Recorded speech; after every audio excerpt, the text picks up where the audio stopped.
Hello friends, नमस्कार। मैं आशुतोष सिंह एक बार फिर से आप लोगों का स्वागत करता हूं। और आज भी जो हम चर्चा करेंगे वो भारतीय राष्ट्रीय कांग्रेस की स्थापना से संबंधित है, क्योंकि पिछला जो वीडियो था वो हमने राष्ट्रीय आंदोलन के कारण के विषय में बताया था और कांग्रेस से पहले जो स्थापित महत्वपूर्ण राजनीतिक संस्थाएं थी उस पर हमने चर्चा किया था। और आज की जो चर्चा होगी वो पहले चरण की होगी आंदोलन की, 1885 से लेकर के 1905। और आज का जो पहला विषय है वो भारतीय राष्ट्रीय कांग्रेस की स्थापना से रिलेटेड है और आइए उस पर हम लोग चर्चा करते हैं। तो आप कहेंगे आज की जो पहली हेडिंग है राष्ट्रीय आंदोलन का, राष्ट्रीय आंदोलन का प्रथम चरण। जैसा कि हमने पिछली क्लास में आप लोगों को बताया था कि राष्ट्रीय आंदोलन के 3 चरण है। पहला जो चरण है 1885 से लेकर 1905, दूसरा जो चरण है 1905 से लेकर के 1919 और तीसरा जो चरण है जिसको हम लोग गांधी युग के नाम से जानते हैं वो 1919 से लेकर के 1947 तक है। तो आइए प्रथम चरण पर चर्चा करते हैं। प्रथम चरण, और प्रथम चरण जो आपका है 1885 से लेकर 1905 तक, 1885 से लेकर 1905 तक इसी पर हम लोग चर्चा करेंगे। अब 1885 में एक महत्वपूर्ण जो घटना घटी है वो आप बताएंगे, भारतीय राष्ट्रीय कांग्रेस की स्थापना। भारतीय राष्ट्रीय कांग्रेस की स्थापना, कांग्रेस की स्थापना, यहीं से हम लोग आज चर्चा करेंगे। तो आइए भारतीय राष्ट्रीय कांग्रेस की स्थापना से रिलेटेड हम लोग जानकारी यहाँ पर प्राप्त करते हैं। तो हेडिंग जो होगी वो आप बताइएगा, भारतीय राष्ट्रीय कांग्रेस की स्थापना। भारतीय राष्ट्रीय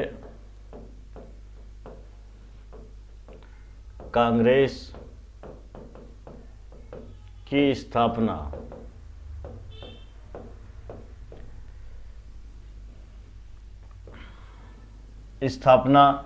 अब देखिए, सबसे पहले हम लोग कांग्रेस का मतलब समझते हैं, अर्थात कांग्रेस की जो उत्पत्ति है, कांग्रेस की उत्पत्ति आप बताएंगे अमेरिका से हुई है, अमेरिका से हुई है। और कांग्रेस का मतलब होता है, अगर पूछा जाए कि कांग्रेस का अर्थ क्या है तो आप बताएंगे लोगों का समूह, लोगों का समूह, लोगों का समूह। तो देखिए इसमें 2 चीज़ें आपको मिल जाएंगी। कांग्रेस की उत्पत्ति के विषय में अगर पूछा जाए तो आप बताएंगे कांग्रेस की उत्पत्ति अमेरिका से हुई है, और कांग्रेस का जो वर्ड मीनिंग है आप सभा भी कह लीजिए, लोगों का समूह भी कह लीजिए। अब देखिए कांग्रेस का नाम जो सुझाया गया था, भारत में पहले भारतीय राष्ट्रीय कांग्रेस को इंडियन नेशनल यूनियन के नाम से जाना जाता था, जिसको हम लोग कह सकते हैं भारतीय राष्ट्रीय संघ, भारतीय राष्ट्रीय संघ। और भारतीय राष्ट्रीय संघ की स्थापना 1884 में की गई थी, 1884 में की गई थी। और इसको हम लोग, इसके जो संस्थापक थे उनका नाम था एलन ऑक्टेवियन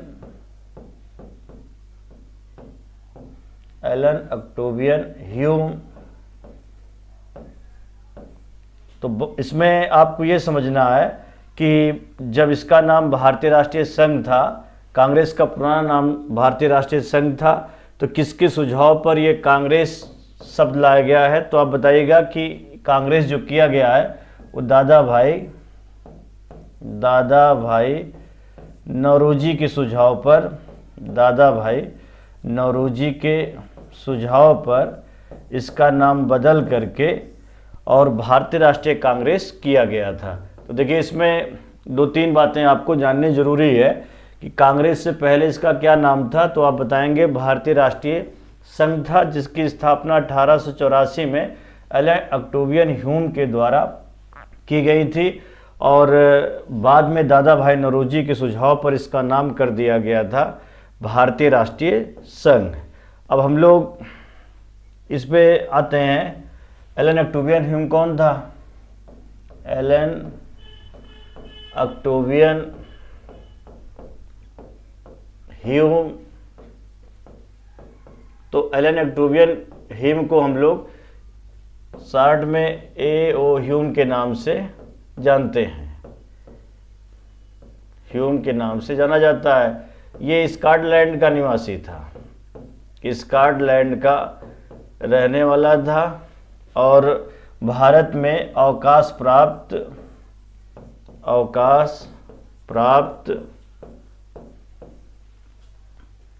ब्रिटिश अधिकारी था। ब्रिटिश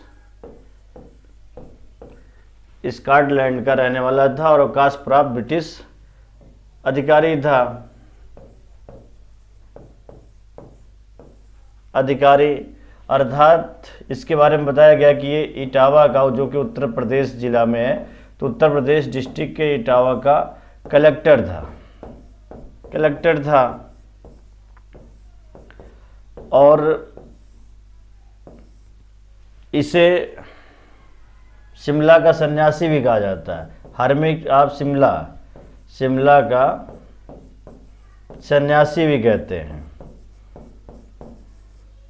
सन्यासी। तो इसी के द्वारा भारतीय राष्ट्रीय कांग्रेस की स्थापना की गई थी। अब इसमें सवाल ये उठता है कि एक ब्रिटिश रिटायर्ड आईसीएस क्यों ऐसी संस्था की स्थापना करेगा जिससे उसके देश के शासन को नुकसान उठाना पड़ेगा। तो इसके लेकर के कई विचारधाराएं हमारे इतिहास में दी गई हैं और इसमें दो विचारधारा है कांग्रेस को लेकर के, तो उस पर हम लोगों को चर्चा करना होगा। तो जैसे कांग्रेस को लेकर के आखिर कांग्रेस की स्थापना क्यों हुई, इसके लिए दो विचारधारा दी गई है। एक तो ये बताया गया कि कांग्रेस की स्थापना एलन ऑक्टेवियन ह्यूम ने सुरक्षा दीवार के रूप में, सेफ्टी वॉल के रूप में किया था, सुरक्षा दीवार के रूप में किया गया था। और दूसरा जो बताया गया है कि ये तड़ित चालक के रूप में किया गया था। तो देखिए, तड़ित चालक का सिद्धांत देने वाले जो थे वो बिपिन चंद्र पाल थे, बिपिन चंद्र पाल। और जो सुरक्षा दीवार की बात की गई, इसके लिए सबसे पहले जो बात की गई थी वो लाला लाजपत राय ने यंग इंडिया में एक लेख लिखा था 1916 में। तो इन्होंने बताया कि कांग्रेस की स्थापना सेफ्टी वॉल के रूप में की गई थी, अपने हित के लिए की गई थी। और लगभग यही बात जो है वो आरएसएस के जो संस्थापक थे हेडगेवार के द्वारा, तो हेडगेवार ने भी 1939 में ये बात कही थी और रजनी पामदत्त ने भी कहा था कि इसकी स्थापना एक सोची समझी रणनीति के तहत की गई थी। तो हम लोग इस दोनों विचारधाराओं के बारे में समझेंगे और अध्ययन करेंगे और फिर उसके बाद इस पर ये निष्कर्ष निकल के आएगा कि आखिर में कांग्रेस की स्थापना किस लिए की गई थी। तो देखिए, आइए हम लोग जो सबसे पहले बातें की जाती सुरक्षा दीवार के रूप में, तो इसके बारे में समझते हैं। आपने पढ़ा होगा कि 1857 की जब क्रांति हुई थी, 1857 की क्रांति जब हुई थी, तो उसमें भारतीय राजाओं ने अगर ब्रिटिश शासन का साथ ना दिया होता तो स्वाभाविक है कि भारत जो है वो लगभग 100 साल पहले भी आज़ाद हो सकता था। लेकिन अब 57 के बाद चाहे इनका आर्थिक शोषण हो, चाहे वो धार्मिक हो शोषण हो, चाहे वो सामाजिक हो, किसी प्रकार का शोषण हो, कम जरूर हुआ था लेकिन वो पूरी तरीके से बंद नहीं हुआ था। तो हो सकता है कि जैसा कि बताया गया है, लोगों के मन में विचार चल रहा था कि जो नाराज़गी है वो कम नहीं हो रही थी, धीरे धीरे और भी बढ़ रही थी, और 57 को बीते हुए कई वर्ष हो चुके थे। तो अब की बार अगर विरोध होता तो उससे कहीं न कहीं तगड़ा होता। तो उसी के लिए हो सकता है अपना बचाव करने के लिए सेफ्टी वॉल के रूप में कांग्रेस की स्थापना की गई हो। तो जैसे मान लीजिए सबसे ऊपर जो है वो ब्रिटिश सरकार है, ब्रिटिश सरकार, और इसके अंतर्गत शोषित भारत की जनता है, भारत की जनता। और भारत की जनता का चाहे वो आर्थिक समस्या हो, चाहे सामाजिक समस्या हो, चाहे धार्मिक समस्या हो, चाहे प्रशासनिक समस्या हो, वो किसी मामले में बहुत ज़्यादा कम नहीं हुआ है। और 57 में लोग चूक गए थे, लेकिन अब की बार 57 के बाद अगर देखा जाए तो 1885 का समय चल रहा है। इसमें काफ़ी दिनों का अंतर भी हो गया है, लोग जागरूक भी हो गए हैं। तो हो सकता है कि अब की बार अगर विरोध होता तो उसमें राजा रानी मजदूर थे, इसमें गरीब जनता भी जुड़ सकती थी, लोग और भी होशियार हो रहे थे। और अगर अब की बार आंदोलन करते तो सीधे जो है इनको यहाँ पर आंदोलन के माध्यम से हटा सकते थे। तो इसी वजह से इनको समझ में आया कि बीच में ब्रिटिश सरकार और जनता के बीच में सुरक्षा दीवार के रूप में यदि कांग्रेस को ला दिया जाएगा, तो कांग्रेस अगर बीच में आ जाएगी तो जो जनता का गुस्सा है या जनता की जो नाराज़गी है वो बीच में मिलजुल करके कांग्रेस मीडिएटर की भूमिका में आ जाएगी, दीवार के रूप में। अगर थोड़ा बहुत वाष्प के रूप में जाएगा तो वाष्प के रूप में जाएगा, तो वाष्प से लड़ने के लिए, धुएं से लड़ने के लिए ब्रिटिश सरकार सक्षम है, और जो इनकी नाराज़गी है उसको भी कांग्रेस के द्वारा दबा दिया जाएगा। तो इसलिए कुछ इतिहासकारों का ये मानना है, जैसे या कुछ ऐसे लोग थे जिनका ये मानना था, चाहे वो रजनी पामदत्त हों, चाहे वो आरएसएस के संस्थापक हों, और चाहे लाला लाजपत राय हों, तो ये लोग सोच रहे थे कि जिस तरीके से 57 में विरोध हुआ था तो लोगों में नाराज़गी कम नहीं हुई थी बल्कि बढ़ रही थी, और लोग आने वाले दिनों में एक बड़ा आंदोलन करने वाले थे। तो उस आंदोलन को कहीं न कहीं मध्यस्थता करने के लिए, उसके लिए बातचीत करने के लिए एक सुरक्षा दीवार के रूप में सोची समझी रणनीति के तहत कांग्रेस को लाया गया था। और लाला लाजपत राय ने तो यहाँ तक कह दिया था कि कांग्रेस जो है वो लॉर्ड डफरिन के दिमाग की उपज है। और लॉर्ड डफरिन ने ही इशारा किया था कि ए.ओ. ह्यूम भारतीय राष्ट्रीय कांग्रेस या एक ऐसी राजनीतिक संस्था की स्थापना करें जो जनता और सरकार के बीच में मीडिएटर की भूमिका में एक स्वस्थ भूमिका का निर्वहन कर सके। तो सुरक्षा दीवार के रूप में ये लाया गया, ऐसा कुछ इतिहासकारों के द्वारा या कुछ लोगों के द्वारा कहा गया है। दूसरा जो, ये तो सेफ्टी वॉल की बात हो गई, और दूसरी जो कहानी है वो तड़ित चालक।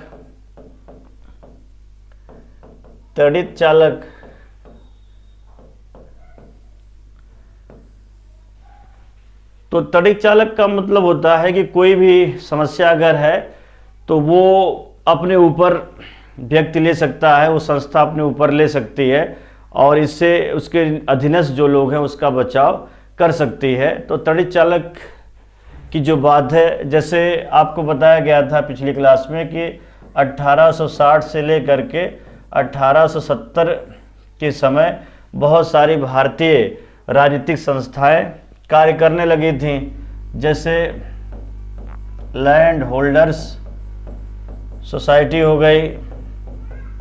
हालांकि ये पहले ही थी सोसाइटी, या 70 के बाद देखा जाए तो इंडियन एसोसिएशन, इंडियन एसोसिएशन। तो एसोसिएशन हो गया,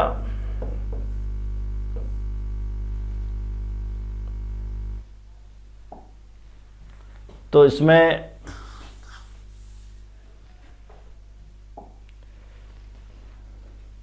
(1876) में इंडियन एसोसिएशन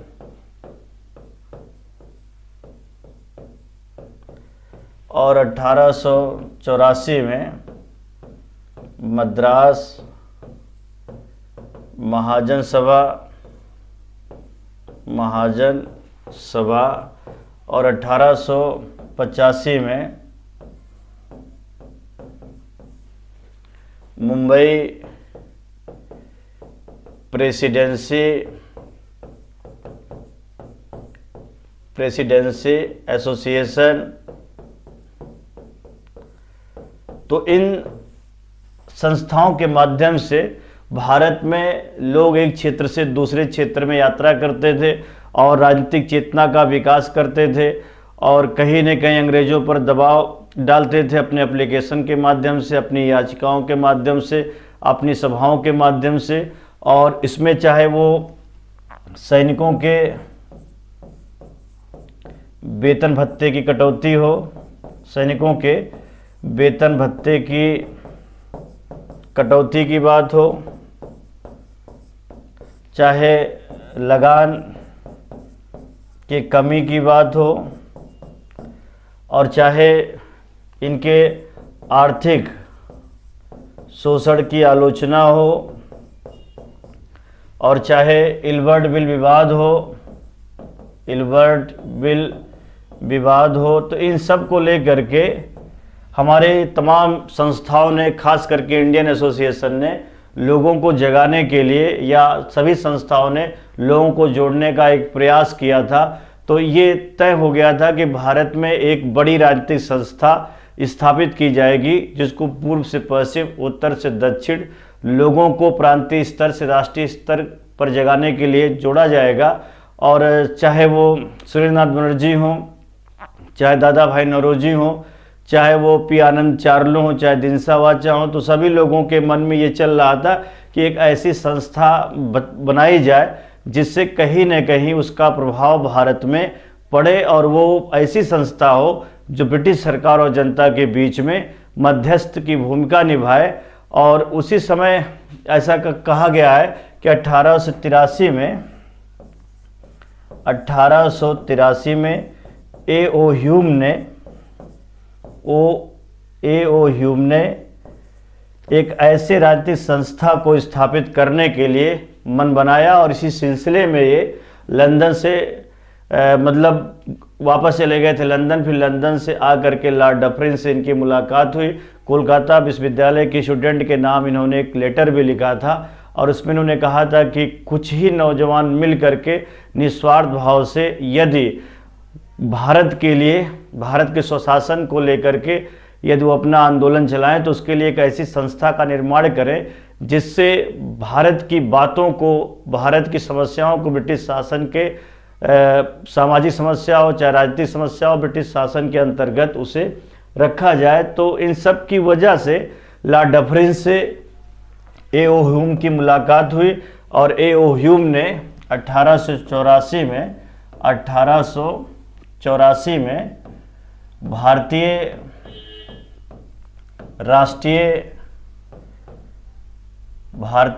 राष्ट्रीय संघ की स्थापना की, और जिसे भारतीय इतिहास में इसका नाम भारतीय राष्ट्रीय कांग्रेस के नाम से पड़ा था। तो आप मूल्यांकन करेंगे तो आप यही पाएंगे कि चाहे सुरेंद्रनाथ बनर्जी हो, चाहे दादा भाई नौरोजी हो, चाहे के.टी. तेलंग हो या पी आनंद चार्लो हो, ये सब एक ऐसी राजनीतिक संस्था की आवश्यकता पर जोर दे रहे थे। और इसी के सिलसिले को लेकर के ये ह्यूम से कहीं न कहीं इनकी बातें भी हुई थी।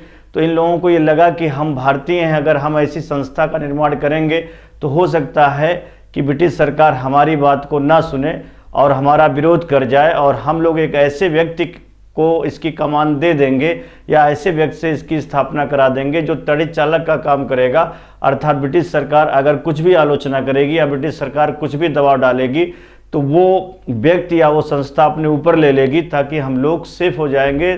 तो कुछ इतिहासकारों ने ये बताया है कि भारतीय राष्ट्रीय कांग्रेस की स्थापना तड़ित चालक के रूप में की गई थी। भारतीय राष्ट्रीय कांग्रेस जैसी बड़ी पार्टी की स्थापना भारतीय नेता भी करना चाहते थे, लेकिन डर उनको इस बात का था कि ब्रिटिश सरकार अगर इसको जान जाएगी तो ये दबाव बना देगी। तो इन लोग ऐसे व्यक्ति की आवश्यकता पर बल दे रहे थे कि वह व्यक्ति अगर आएगा जो सरकार और हमारे बीच में से एक स्वस्थ भूमिका निभाएगा, और अगर यदि उसने कुछ भी ऐसा किया तो वो सारी चीज़ें अपने ऊपर ले लेगा जिससे हम लोग सेफ हो जाएंगे। तो जो तड़ित चालक की भूमिका में कार्य करेगा।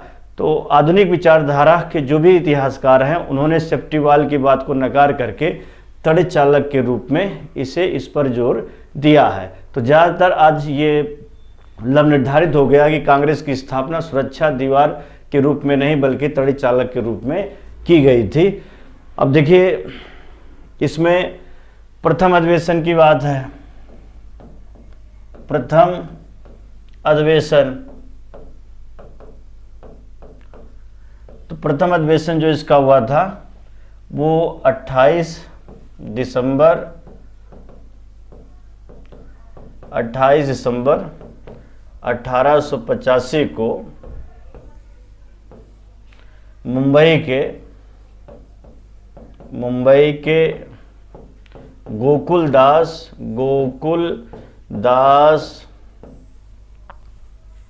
तेजपाल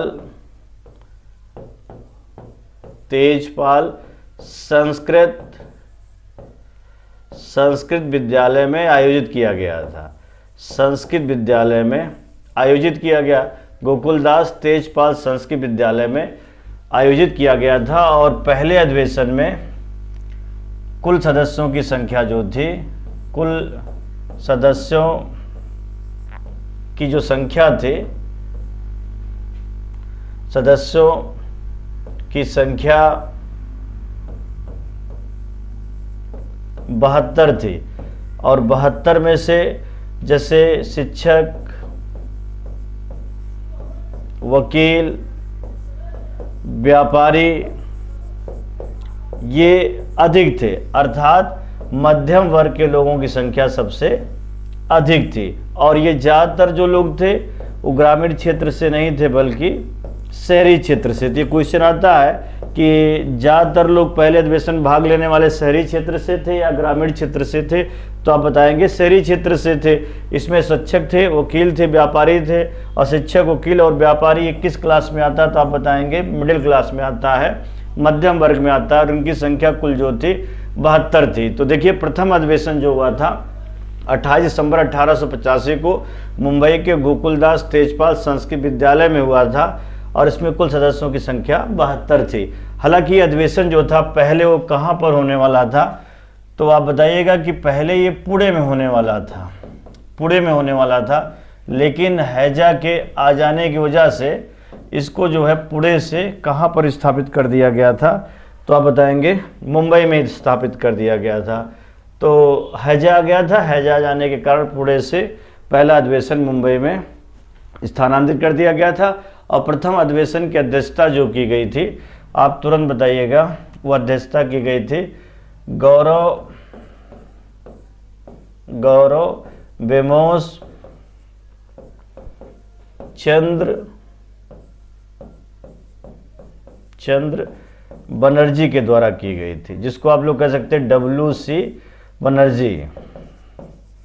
तो भारतीय राष्ट्रीय कांग्रेस के जो प्रथम अध्यक्ष थे वो WC बनर्जी थे। तो पहला अधिवेशन जो हुआ वो मुंबई में हुआ था। अब देखिए दूसरा अधिवेशन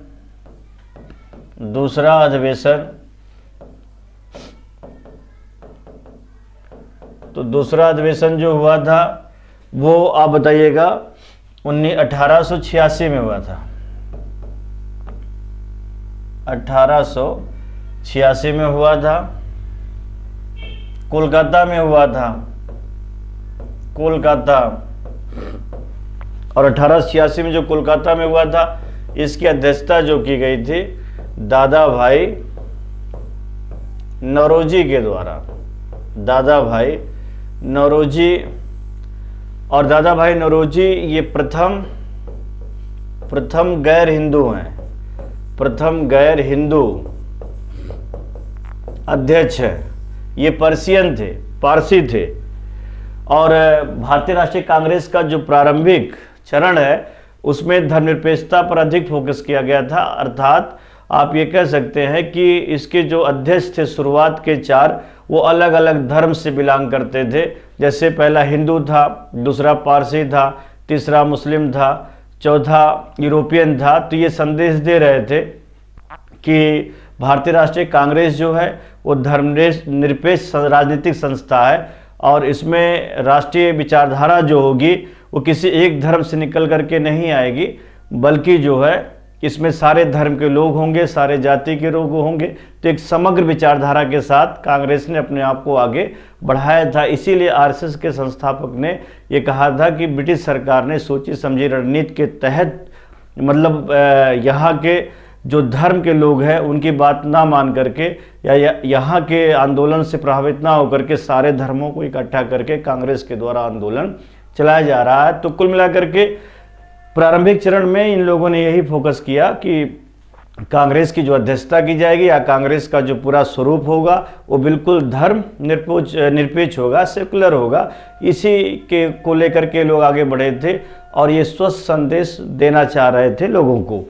अब इसमें प्रथम गैर हिंदू पर्शियन थे ये, और दादा भाई नौरोजी 3 बार कांग्रेस के अध्यक्ष बने थे। तो जैसे 1893 में बने थे, उसके बाद फिर 1906 में अध्यक्ष बने थे और पहली बार ये 1886 में बने थे। तो जैसे अगर पूछा जाए कि कितने बार कांग्रेस के अध्यक्ष बने दादा भाई नौरोजी, तो 3 बार बने थे, 86, 93, 1906। और प्रथम गैर हिंदू अध्यक्ष भी दादा भाई नौरोजी हैं। और दादा भाई नौरोजी प्रथम भारतीय हैं जो हाउस ऑफ कॉमन्स में सांसद के रूप में निर्वाचित हुए थे।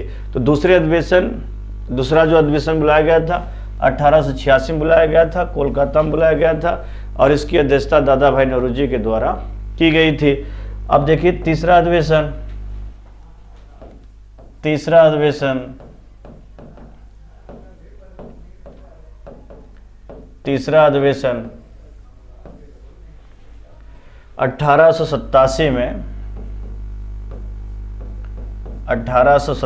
में मद्रास में आयोजित किया गया, जो आजकल चेन्नई के नाम से प्रसिद्ध है।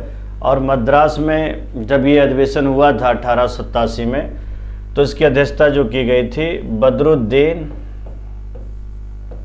बदरुद्दीन तैयब जी के द्वारा की गई थी। और बदरुद्दीन तैयब जी जो थे ये प्रथम मुस्लिम अध्यक्ष थे, तो यहाँ पर आपको एक क्वेश्चन मिल जाएगा कि भारतीय राष्ट्रीय कांग्रेस का प्रथम मुस्लिम अध्यक्ष कौन था। तो बदरुद्दीन तैयब जी थे और इन्हें किस अधिवेशन में कांग्रेस का अध्यक्ष निर्वाचित किया गया था। तो आप बताइएगा मद्रास अधिवेशन में इन्हें कांग्रेस का अध्यक्ष निर्वाचित किया गया था। और कांग्रेस का चतुर्थ सम्मेलन कहाँ पर आयोजित किया गया था। तो कांग्रेस का चतुर्थ सम्मेलन जो था, आप बताइएगा, चतुर्थ सम्मेलन 1888 में इलाहाबाद में आयोजित किया गया था। इलाहाबाद में, और इलाहाबाद की अध्यक्षता जो की गई थी, इलाहाबाद की जो अध्यक्षता की गई थी, आप बताइएगा, विलियम वेडरबर्न के द्वारा की गई थी। विलियम वेडरबर्न के द्वारा की गई। और इनकी भी एक विशेषता है कि प्रथम अंग्रेज अध्यक्ष हैं, प्रथम अंग्रेज अध्यक्ष, या अंग्रेज अध्यक्ष कह लीजिए, या प्रथम यूरोपीय अध्यक्ष है। यूरोपीय अध्यक्ष है, यूरोपीय हैं। तो इसमें क्वेश्चन आ जाता है कि भारत का प्रथम यूरोपीय अध्यक्ष या प्रथम अंग्रेज अध्यक्ष कौन था। तो आप बताएंगे उनका, सॉरी, इसमें देखिए मैंने गलत कर दिया है, ये विलियम वेडरबर्न नहीं होंगे, इसमें गलत है। जो चौथा अधिवेशन होगा, देखिए फिर से बताते हैं आप लोगों को, 1888 में ये तो अधिवेशन वही होगा, इलाहाबाद होगा, इलाहाबाद होगा। और इसकी अध्यक्षता जो की गई थी वो जॉर्ज यूले के द्वारा की गई थी, जॉर्ज यूले के द्वारा की गई थी। और जॉर्ज यूले जो थे ये प्रथम अंग्रेज अध्यक्ष कह लीजिए या प्रथम यूरोपीय अध्यक्ष कर लीजिए, यूरोपीय अध्यक्ष। और ये इलाहाबाद अधिवेशन में इनको अध्यक्ष बनाया गया था। और जहाँ तक अंग्रेज अध्यक्षों की बात है तो इसमें अभी तक भारतीय राष्ट्रीय कांग्रेस में 4 ब्रिटिश या 4 ऐसे यूरोपियन थे जो कांग्रेस की अध्यक्षता करने में सफल हुए थे। अब उसके बाद अगला जो अधिवेशन बुलाया गया,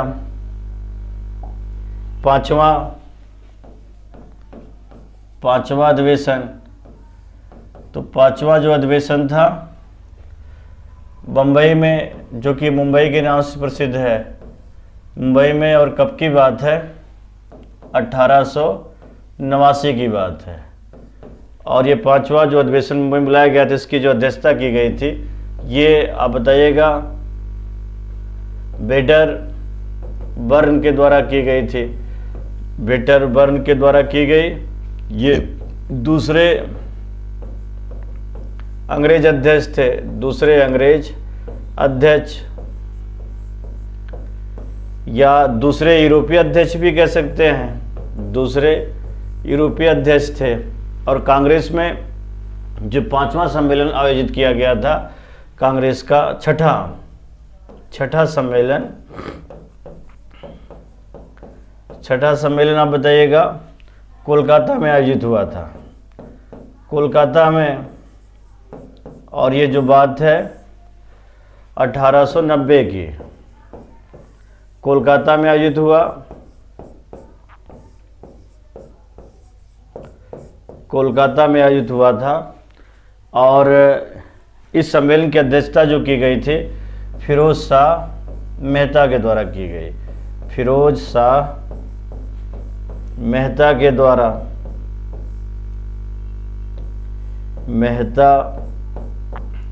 किया गया।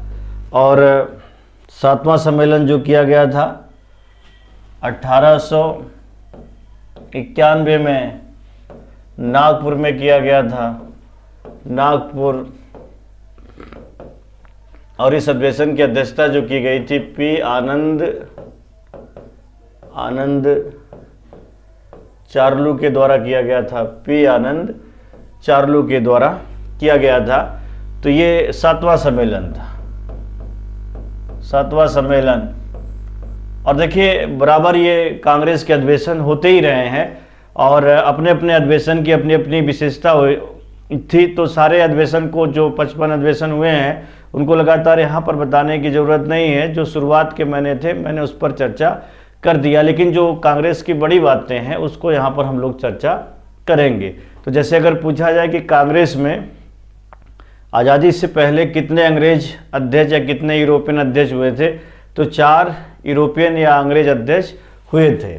तो जैसे पहला जो था अंग्रेज 1888 में जॉर्ज यूले था, जॉर्ज यूले। और किस अधिवेशन में बना था? इलाहाबाद अधिवेशन में, इलाहाबाद अधिवेशन। ये प्रथम यूरोपीय अध्यक्ष हो गया। और दूसरा जो यूरोपीय अध्यक्ष था 1889 में 5वें कांग्रेस के अधिवेशन में। और ये जो था मुंबई अधिवेशन में, मुंबई जिसको हम लोग बम्बई कहते हैं अधिवेशन में। और दूसरा जो कौन था? विलियम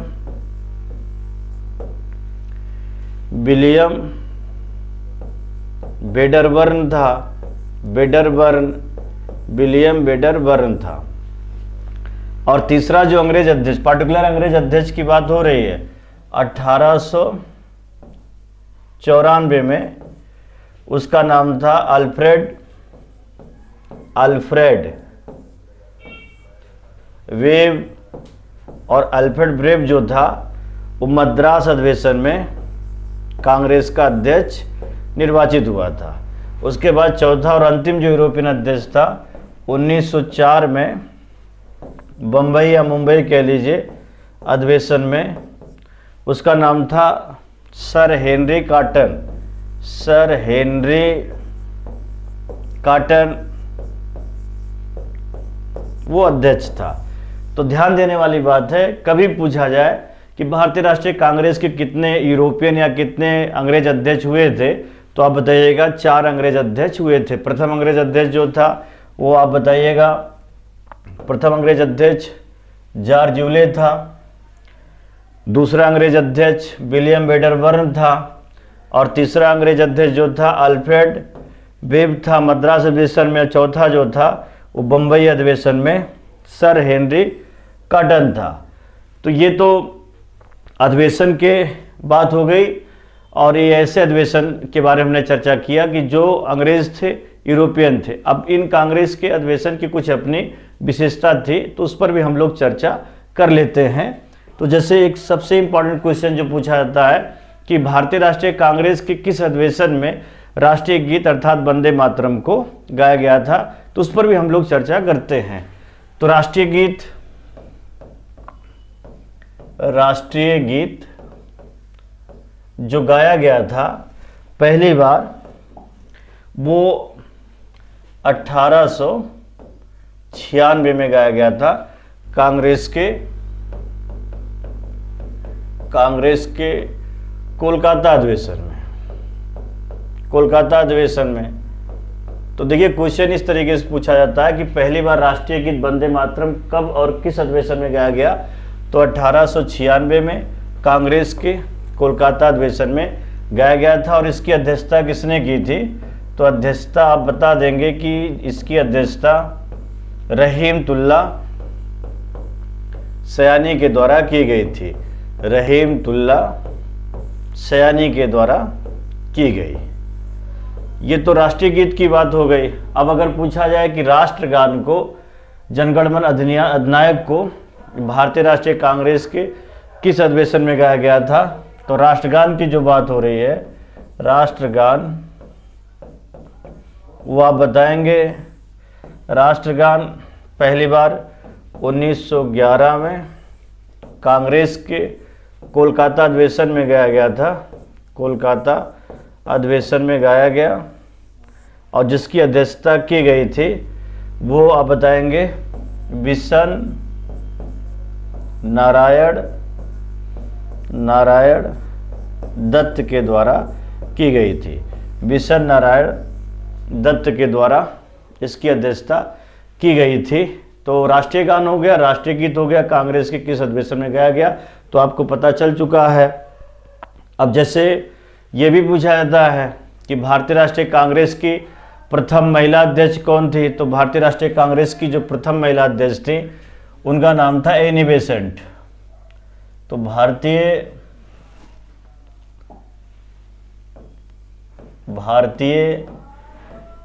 राष्ट्रीय कांग्रेस की प्रथम महिला अध्यक्ष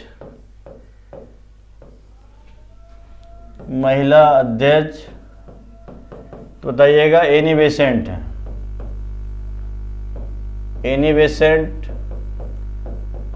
और एनी बेसेंट को किस अधिवेशन में, तो 1917 में कांग्रेस के कोलकाता अधिवेशन में इन्हें अध्यक्ष निर्वाचित किया गया था। तो उस समय जो बड़ी पार्टी थी पूरे विश्व में, कांग्रेस की एक अपनी पहचान हो चुकी थी, और पुरुष प्रधान समाज में एक महिला और ऊपर से एक विदेशी महिला को अध्यक्ष बनाया गया था। तो कोई कांग्रेस का एहसान नहीं था, क्योंकि 1916 में जब उन्होंने होम रूल का आंदोलन किया था तो उनकी पहचान पूरे भारत में हो चुकी थी। तो उनके व्यक्तित्व का मतलब आप ये कह सकते हैं कि उनके व्यक्तित्व का प्रभाव जो था उसका कहीं न कहीं फ़ायदा उठाने के लिए भारतीय राष्ट्रीय कांग्रेस ने एनी बेसेंट को कांग्रेस का अध्यक्ष निर्वाचित किया था। और वैसे तो ये आयरलैंड की रहने वाली थी, और 1893 में ये भारत आई थी, और शुरुआत में ये थियोसॉफिकल सोसाइटी से जुड़ी हुई थी, जो कि 1888 में ही जुड़ चुकी थी। 1907 में थियोसॉफिकल सोसाइटी की अध्यक्षा भी बनी थी, और जब भारत आई तो 1898 में इन्होंने बनारस में सेंट्रल हिंदू कॉलेज की स्थापना भी की थी। हिंदू कॉलेज की स्थापना भी इनके द्वारा की गई थी, और जो कि 1916 में मदन मोहन मालवीय के प्रयासों से 1916 में मदन मोहन मालवीय के प्रयासों से बनारस हिंदू विश्वविद्यालय के नाम से जाना गया। तो देखिए, अभी तो फिलहाल हम लोगों को यही जानना है कि भारतीय राष्ट्रीय कांग्रेस की प्रथम महिला अध्यक्ष कौन थी, तो आप बताएंगे एनी बेसेंट थे, और एनी बेसेंट को 1917 में कांग्रेस के कोलकाता अधिवेशन में अध्यक्ष निर्वाचित किया गया था। अब अगर पूछा जाए कि भारतीय राष्ट्रीय कांग्रेस की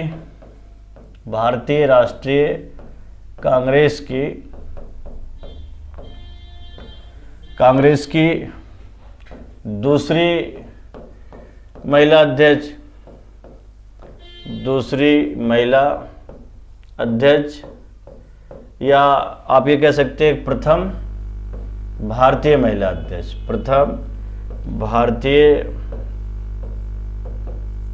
अध्यक्ष, तो प्रथम भारतीय महिला अध्यक्ष जो थी वो सरोजिनी नायडू थी। सरोजिनी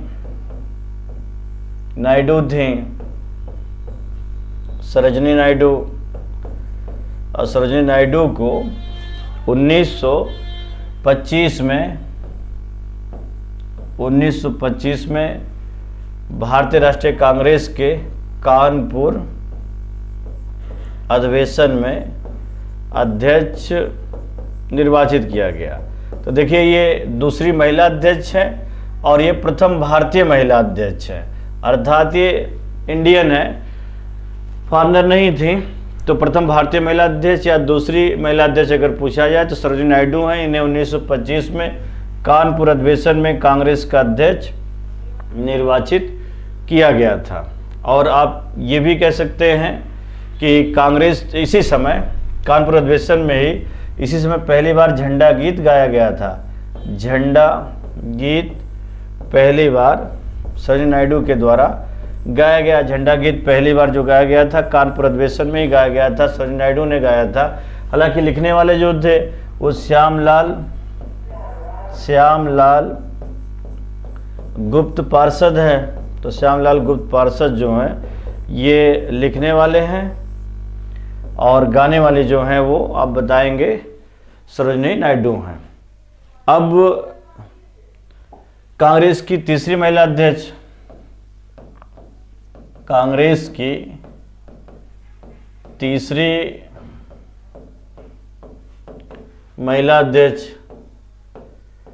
तो कांग्रेस की जो तीसरी महिला अध्यक्ष हैं वो नलिनी सेन गुप्ता हैं। नलिनी सेन गुप्ता और ना सिर्फ कांग्रेस की तीसरी महिला अध्यक्ष हैं बल्कि दूसरी भारतीय महिला अध्यक्ष हैं। दूसरी भारतीय महिला अध्यक्ष है। और नलिनी सेन गुप्ता चाहे दूसरी भारतीय महिला अध्यक्ष कह लीजिए चाहे तीसरी महिला अध्यक्ष कह लीजिए, और इन्हें 1933 में कांग्रेस के कोलकाता अधिवेशन में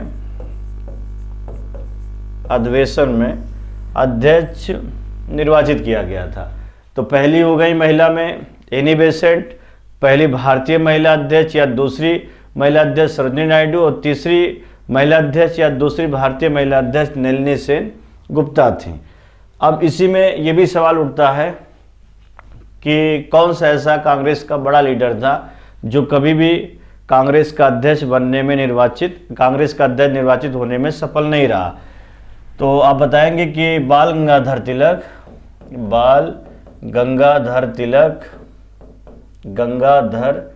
तिलक कांग्रेस के पहले ऐसे लीडर थे।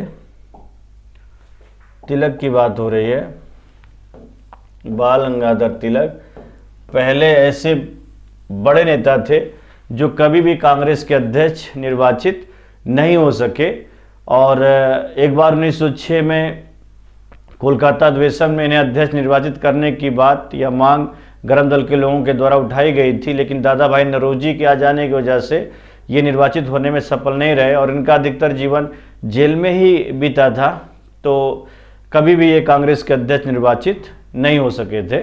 अब जैसे महात्मा गांधी, तो महात्मा गांधी सिर्फ एक बार, महात्मा गांधी 1924 में सिर्फ एक बार बेलगांव अधिवेशन में, बेलगांव इस समय कर्नाटक में है और उस समय ये पुणे में हुआ करता था, तो 1924 में बेलगांव अधिवेशन में कांग्रेस के अध्यक्ष निर्वाचित होने में सफल रहे।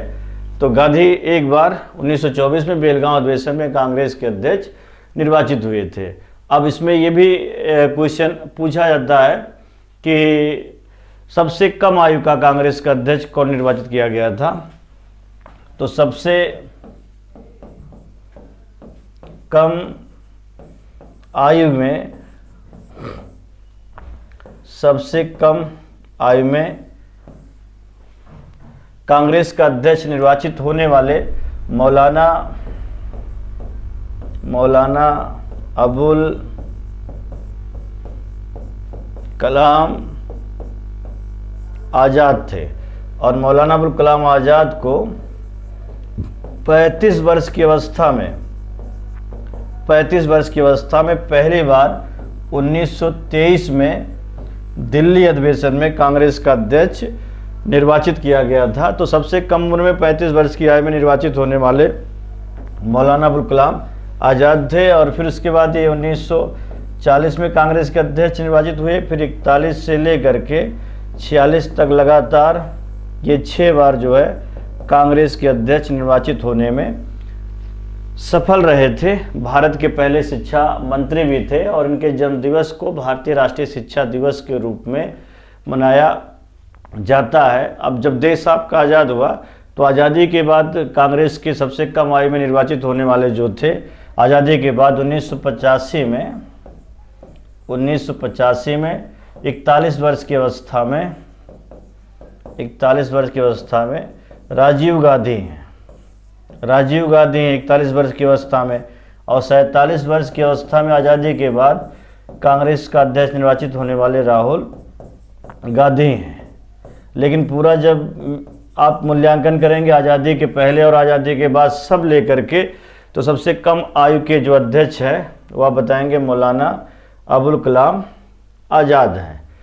तो ये तो सबसे कम आयु की बात हो गई।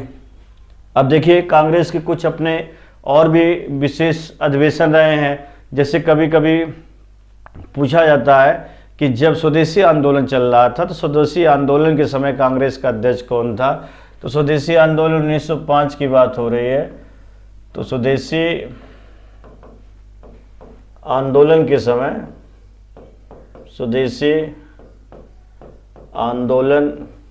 समय कांग्रेस के जो अध्यक्ष थे वो गोपाल कृष्ण गोखले थे। गोपाल कृष्ण गोखले थे और गोपाल कृष्ण गोखले को बनारस अधिवेशन में कांग्रेस का अध्यक्ष निर्वाचित किया गया था। और जैसे और भी क्वेश्चन पूछा जाता है कि पहली बार कांग्रेस ने अपने किस अधिवेशन में स्वराज की मांग की थी, तो पहली बार स्वराज की जो मांग की गई थी वो 1906 में कांग्रेस के कोलकाता अधिवेशन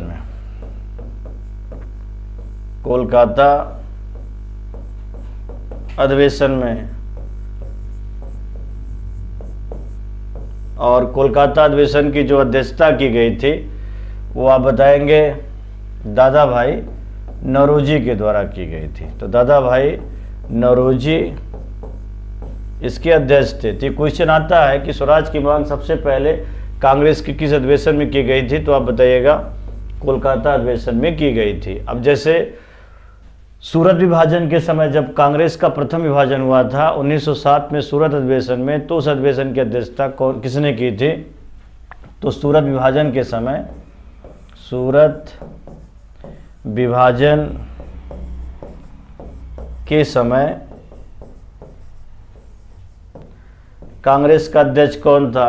तो सूरत विभाजन जो हुआ था 1907 में हुआ था। नरम दल और गरम दल की दोनों आपस में संघर्ष हो गया दोनों में, और दोनों का बंटवारा हो गया था, नरम दल और गरम दल का। तो 1907 में इस अधिवेशन की अध्यक्षता जो की गई थी वो रास बिहारी घोष के द्वारा की गई थी। और ये लगातार 2 बार बने थे, 1907 में भी बने थे और 1908 में इलाहाबाद अधिवेशन में भी यही थे। इलाहाबाद अधिवेशन में भी यही थे। तो सूरत विभाजन के समय कांग्रेस के अध्यक्ष जो थे वो रास बिहारी घोष थे। और अगला जो है वो और भी इम्पोर्टेंट है। लखनऊ समझौता जब हुआ था नरम दल और गरम दल, और ऐतिहासिक समझौता हुआ था भारतीय राष्ट्रीय कांग्रेस और मुस्लिम लीग के बीच, तो उस समय कांग्रेस का अध्यक्ष कौन था? तो 1916 में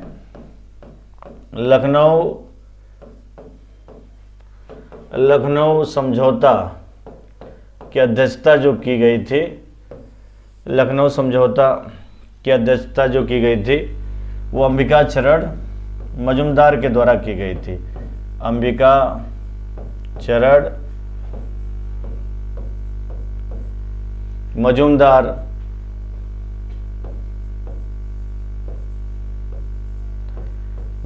के द्वारा की गई थी, ये भी पूछा जाता है। और उसके बाद आप ये भी कह सकते हैं कि मान लो अगर पूछा जाए कि भारत छोड़ो आंदोलन के समय कांग्रेस का अध्यक्ष, तो भारत छोड़ो आंदोलन के समय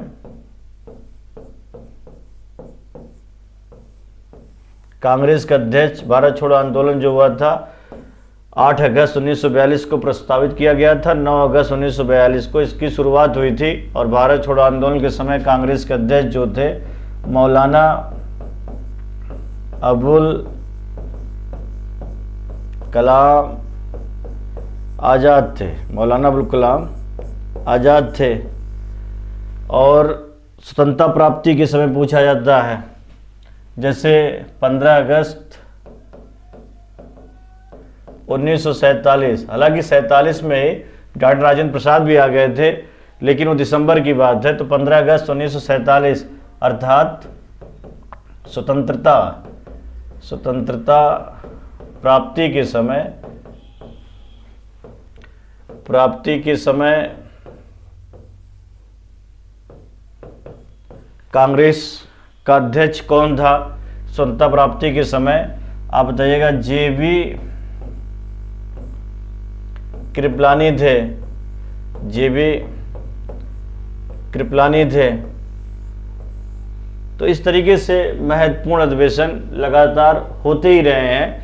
अब इसमें से कुछ और चीज़ें याद आ रही हैं तो उसको भी आपको बता देते हैं। जैसे अगर पूछा जाए कि किस अधिवेशन में पहली बार भारतीय महिला ने भी प्रतिनिधित्व किया था, भाग लिया था, तो पहली बार 1890 में, और 1890 में कोलकाता अधिवेशन में, जिसकी अध्यक्षता फिरोज शाह मेहता ने की थी। तो पहली बार कोलकाता अधिवेशन में भारत की प्रथम महिला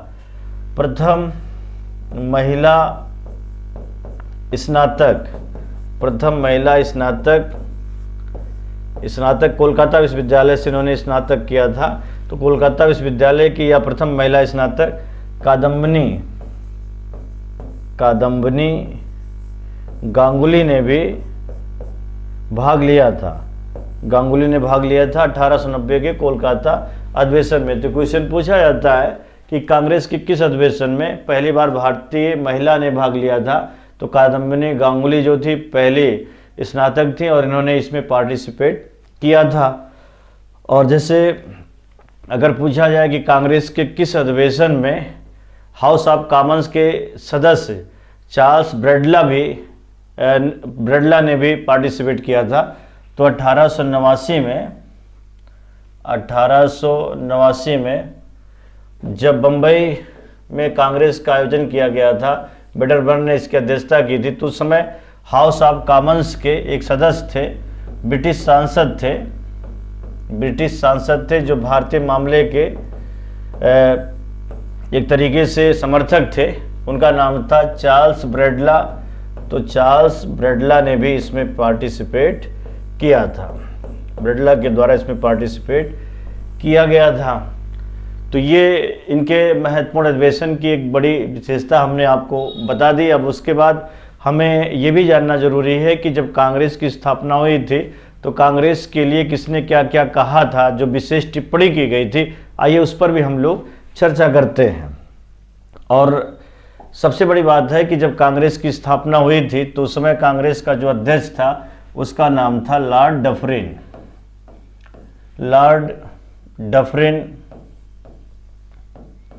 तो लॉर्ड डफरिन ने कहा था, इसका स्टेटमेंट है कि कांग्रेस उन लोगों का नेतृत्व करती है या उन अल्पसंख्यक लोगों का नेतृत्व करती है जिसकी संख्या बहुत ही सूक्ष्म है। कांग्रेस उन अल्पसंख्यक लोगों का नेतृत्व करती है जिसकी संख्या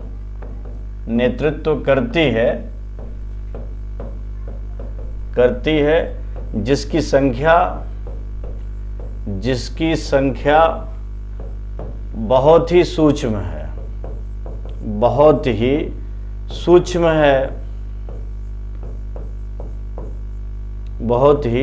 सूक्ष्म है। तो क्वेश्चन आता है कि किसने कांग्रेस को कम माना है, बहुत ही सूक्ष्म माना है, बहुत ही अल्पसंख्यक माना है। तो उस समय का तत्कालीन गवर्नर जनरल जब कांग्रेस स्थापित हुआ था वो था लॉर्ड डफरिन। और लॉर्ड डफरिन का जो समय 1884 से लेकर के 1888, और कांग्रेस के विषय में सबसे तेजी से जो प्रहार किया गया था, वो तेजी से प्रहार करने वाला जो था लॉर्ड कर्जन था। लॉर्ड कर्जन ने कहा था कि कांग्रेस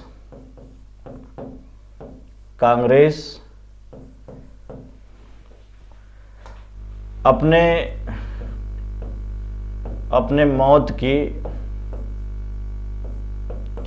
घड़ियां गिन रही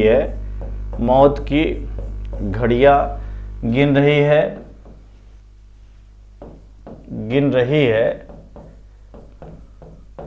और मेरी भारत में रहते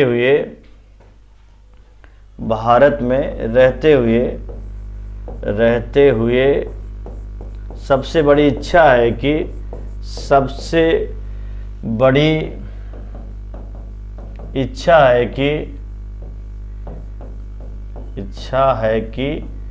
इसे शांतिपूर्वक मरने में सहायता कर सकूं। या आप कह सकते हैं कांग्रेस पतन की ओर लड़खड़ा रही है और भारत में रहते मेरी ये इच्छा है कि इसे शांतिपूर्वक लड़खड़ाने में या मरने में सहायता कर सकूं। और इतना ही नहीं, इतने पर भी नहीं रुका था, बल्कि इसने कांग्रेस को सबसे गंदी चीज भी कहा था, देशद्रोही संगठन भी कहा था। तो कांग्रेस को गंदी चीज या देशद्रोही संगठन भी किसने कहा है, तो आप बताएंगे लॉर्ड कर्जन ने कहा है। और इसी की स्टेटमेंट की वजह से भारत में राष्ट्रवाद का विस्तार भी हुआ था। अब उसके बाद और भी लोग हैं, जैसे अश्विनी कुमार दत्त हैं। तो अश्विनी कुमार दत्त ने कहा था कांग्रेस के विषय में कि कांग्रेस की जो बैठक है वो 3 दिनों की तमाशा है। कांग्रेस की बैठक को अश्विनी कुमार दत्त ने 3 दिनों का तमाशा कहा था।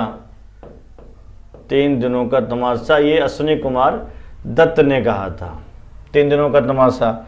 उसके बाद फिर जैसे बिपिन चंद्र पाल हैं, गरम दल के नेता थे बिपिन चंद्र पाल, तो बिपिन चंद्र पाल ने इसे याचना संस्था कहा था, कांग्रेस को याचना संस्था कहा था।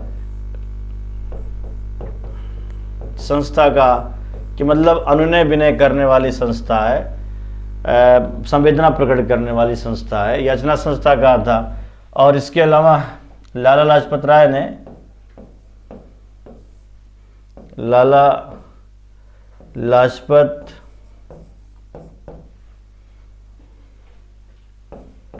राय ने कहा था कि जो इसकी बैठक है कांग्रेस की, वो भारतीय शिक्षित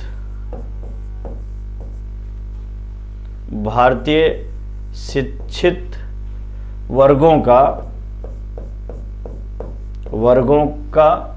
वार्षिक मेला है।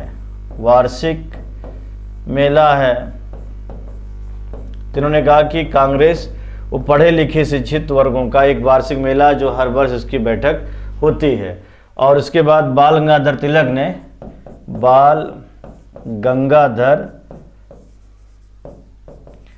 तिलक ने कहा था कि यदि हम वर्ष में मेढक की तरह एक बार चिल्लाएंगे तो हमें कुछ भी मिलने वाला नहीं है। तो अलग अलग लोगों ने अलग अलग बातें कांग्रेस के लिए कही थी। तो इसमें आप ये कह सकते हैं कि शुरुआती जो चरण है वो कांग्रेस के उदारवादी नेताओं के हाथों में थी। और उदारवादी नेताओं में जैसे दादा भाई नौरोजी हो गए, गोपाल कृष्ण गोखले हो गए, फिरोज शाह मेहता हो गए, दिनसा वाचा हो गए, सुरेंद्र नाथ बनर्जी हो गए, WC बनर्जी हो गए, पी आनंद चार्लो हो गए। तो उन लोगों ने शुरुआती चरण में कांग्रेस को संभालने का एक प्रयास किया था, लेकिन अपनी इनकी कुछ सीमाएं थीं।